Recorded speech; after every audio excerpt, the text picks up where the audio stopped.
Weekly Feed, Kyle, Meredith. This fellow's Wayne Coyne from the Flaming Lips. All right, good to see you again. The third time for the Weekly Feed we've had you on now. So all right. You've become a regular. That's cool. I'd get you a pin. Yeah, but, you know, Is that all you get? Button. Sticker. Just digressing, actually. No, I felt there'd be more. You know, in my heart. That's where it is. I give you all my love. You are kind of like the busiest man in rock who's not promoting an album.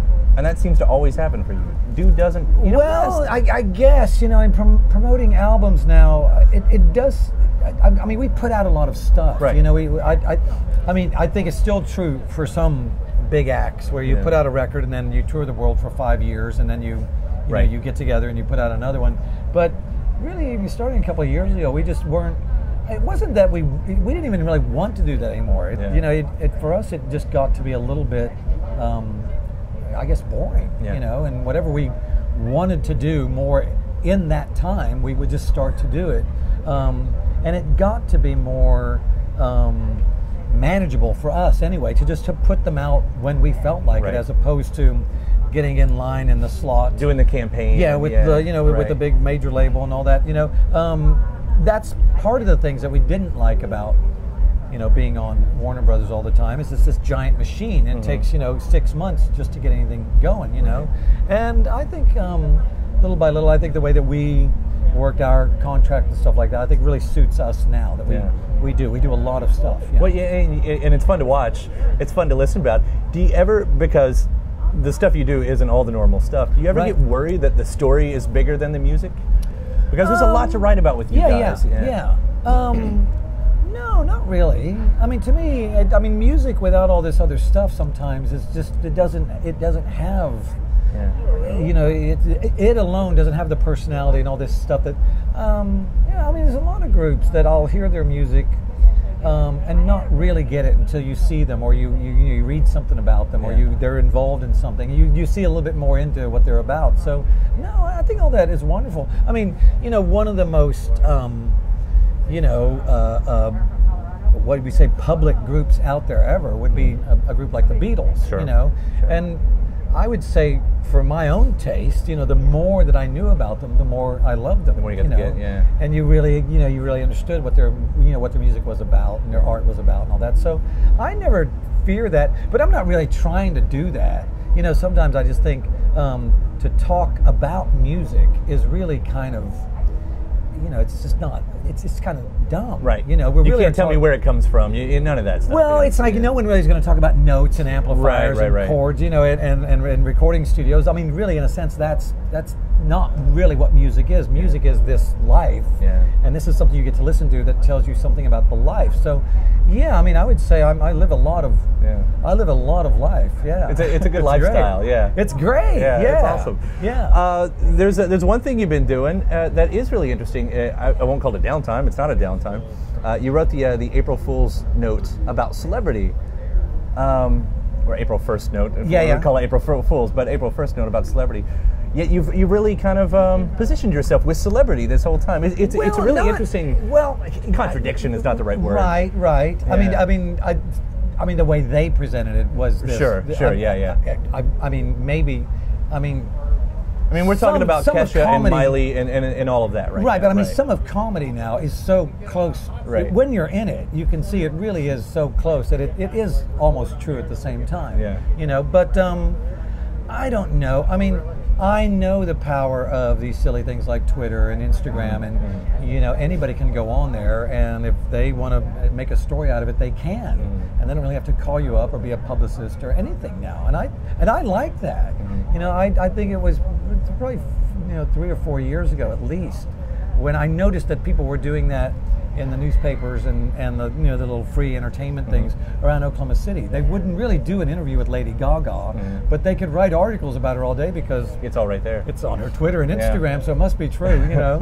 But I thought that was great because you could just start to say, I think this is interesting today, and I'm doing this, and if you're interested, you can see what I'm doing. And I think with a group like the Flaming Lips, I think seeing how we do it and seeing what we started to do, and then 3 weeks later, here's what it ended up being.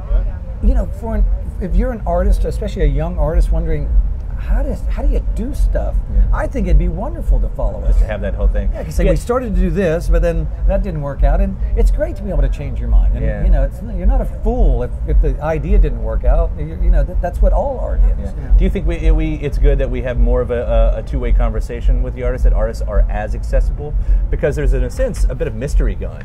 Beatles, Zeppelin, they all had the mystery. Pink Floyd, they had the mystery. You can imagine beyond their human, I suppose, but I don't know. But someone can tweet at you and you can answer back, and they've had a conversation. Which I think is great, right? Yeah.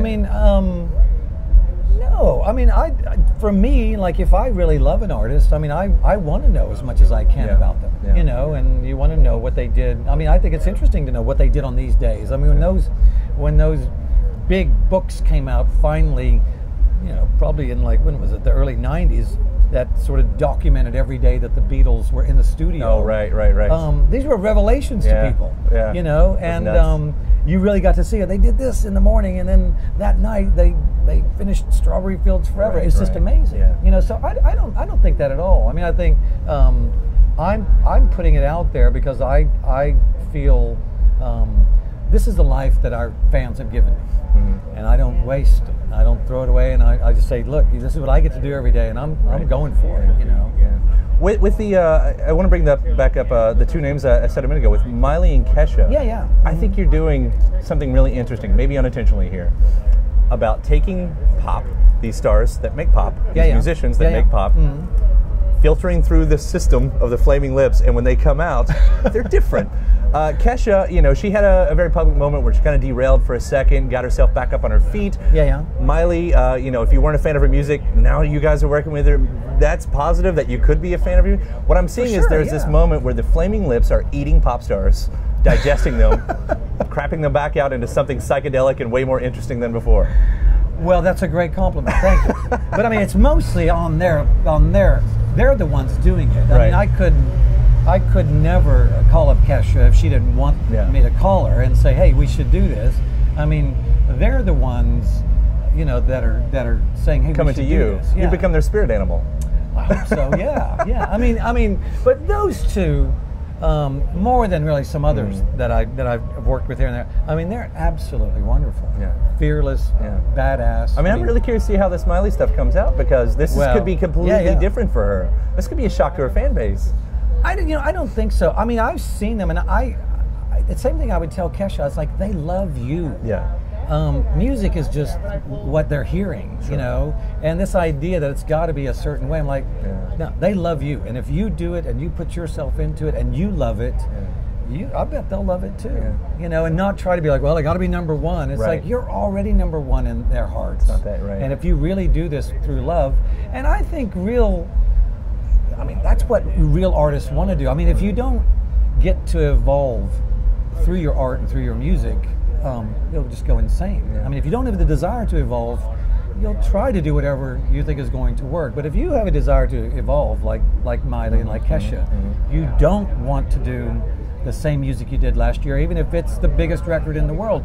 You are already moving on. Same way the Beatles or Radiohead or any of these groups, it's like you're living in your music. It isn't just something you do so you have money at the end of the day. And I see that in them. They're not, they're not doing it as a career move. They're doing it because it's like, I love this. And it's wonderful. Fantastic. We mentioned the Beatles a couple times too, and that's where I want to end, because you're doing with we are and so whole Beatles album. So we've done these. We have our Pink own Floyd and and I have my own studio, and a lot of bands come through, and a lot of my friends, and sometimes I sort of put it to them like, you can record here, do whatever you want, but you got to give me a song. And we've done, we did one of my favorite records, a record by King Crimson, the Court of the Crimson King, just a little record that we do with our friends. We had done the Stone Roses' first record, where we all get together and people do different songs. And I had planned on doing Sgt. Pepper's really about 3 years ago. Which is a perfect record for you guys to do. The zaniness that you can inject into it, that I kind of imagine. Oh, yeah. So we had planned on doing it anyway, and then over the New Year's Eve, shows that we were doing 2 nights, and we decided the second night that we would do a kind of Lennon Beatles set.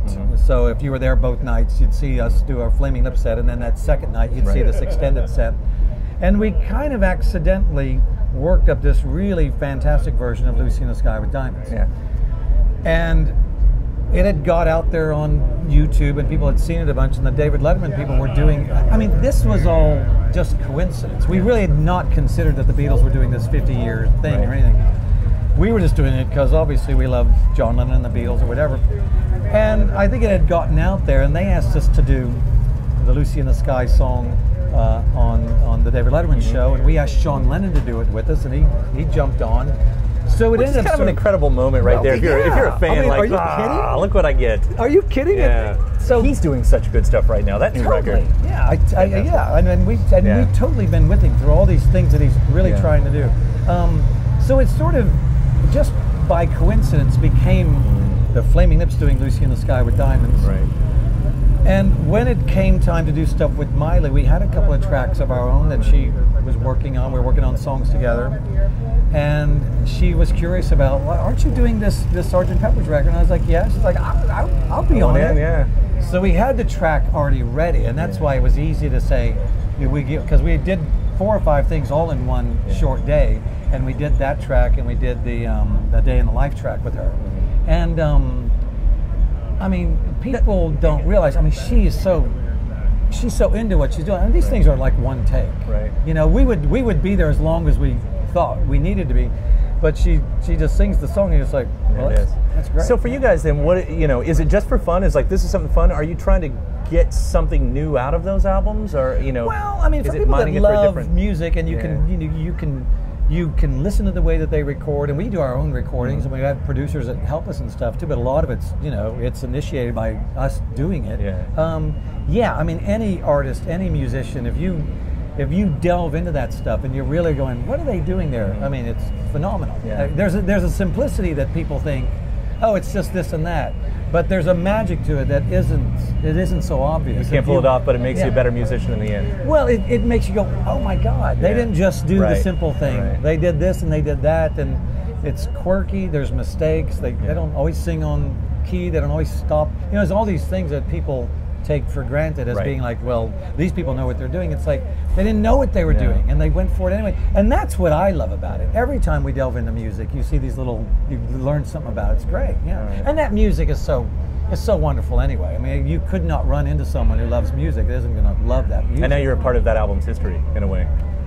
Well, it's in a stretch, but it's like, I mean, maybe even it's just a Wikipedia page, but now you're part of that album's history. Well, I love it. Yeah. And I mean, but part of the idea of being attached to Miley Cyrus and My Morning Jacket and these other groups is that I want, especially I saw stuff that people know so much about the Beatles, that if these weirdo groups do it, it'll get more attention. And part of it is the charity thing that we're doing in Oklahoma City.